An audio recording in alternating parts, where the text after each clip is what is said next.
Hi వివార్స్, Ganga నది ఒడ్డున ఉత్తరప్రదేశ్లో చాలా అమానుష ఘటన జరిగింది. అదేమిటంటే ఈ ఫోటోలో కనిపిస్తున్న వ్యక్తి పేరు ఆదిత్య వర్ధన్ సింగ్. ఆ వైద్య ఆరోగ్య శాఖలో సంయుక్త కార్యదర్శిగా జాబ్ చేస్తున్నాడు. తన ఫ్రెండ్స్తో కలిసి గంగా నదిని వీక్షించడానికి వెళ్ళాడు. పనిగా సెల్ఫీ తీసుకుంటూ ఉండగా పొరపాటున జారిపడి గంగా నదిలో పడిపోయాడు.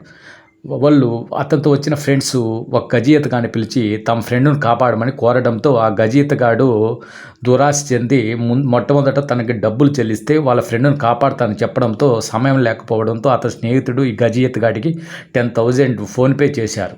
కానీ ఈ గజీతగాడి మొబైల్‌లో ఇంకా డబ్బులు అకౌంట్‌లో పడినట్టు మెసేజ్ రాకపోవడంతో మెసేజ్ వచ్చిన తర్వాతనే అతన్ని కాపాడతానని మొండికేశాడు.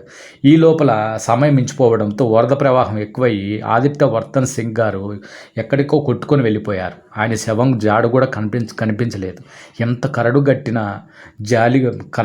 గుండె ఈ గజీతగాడిది. చాలా బాధాకరమైన సంఘటన ఇది. చాలా హృదయాలను దవ్వించి వేస్తుంది. ఇంకా ఇలాంటి మనుషులు మన భారతదేశంలో ఉన్నారంటే చాలా బాధాకరం. ఇలాంటి మనుషులు ఉండబట్టే కదా కరోనా లాంటి మహమ్మారులు, జలప్రలయాలు వస్తుంది. ఇంత కరడుగట్టిన పవిత్రమైన గంగానది ఒడ్డున ఇంత కరడుగట్టిన మనుషుల చాలా బాధాకరమైన విషయం. ఎనీవే, ఈ విషయం తలుచుకుంటే చాలా బాధేస్తుంది.